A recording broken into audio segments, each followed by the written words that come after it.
Imagine standing in the middle of the Egyptian desert, no rivers, no lakes, just endless sand.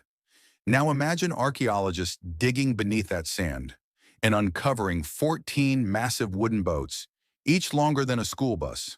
No flood brought them here. No river once flowed here. So why were ancient ships buried miles from the Nile?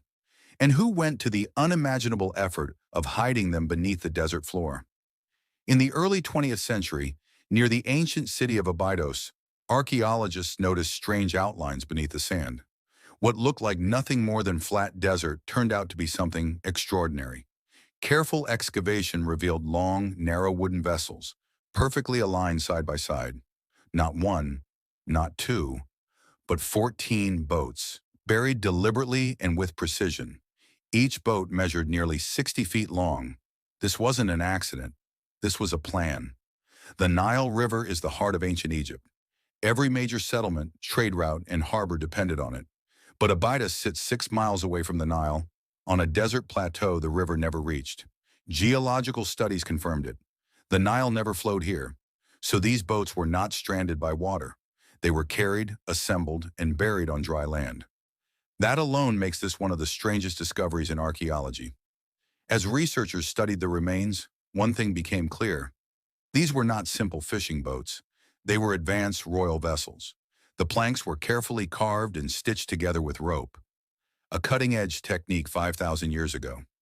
Each boat could hold up to 30 oarsmen. This level of craftsmanship required massive resources, skilled labor, and time. In ancient Egypt, only one person could afford that: the king.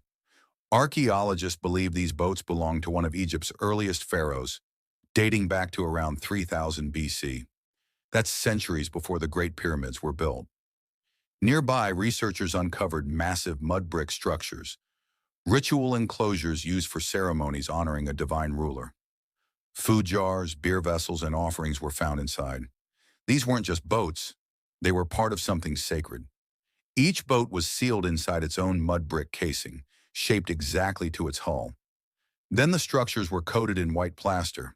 When freshly built, they would have glowed in the sunlight, visible from far across the desert. You wouldn't have seen the boats themselves.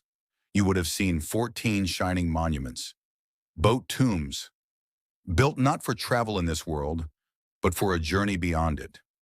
Ancient Egyptians believed death was not the end. They believed the pharaoh would travel into the afterlife, sailing a celestial river, a divine version of the Nile.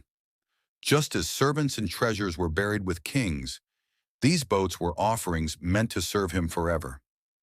The fleet was designed to carry the ruler through eternity. The desert wasn't a random location. It was symbolic. Abydos sits near a narrow canyon leading west, the direction of the setting sun. To ancient Egyptians, the west was the land of the dead. This canyon was believed to be a gateway to the afterlife. Everything placed here, tombs, offerings, boats, was meant to pass into the next world with the king. 14 boats, buried in the desert, older than the pyramids. They mark the beginning of Egypt's obsession with resurrection, a belief that would later create the pyramids and the Valley of the Kings. And even today, beneath the sand of Abydos, more secrets are still waiting to be uncovered.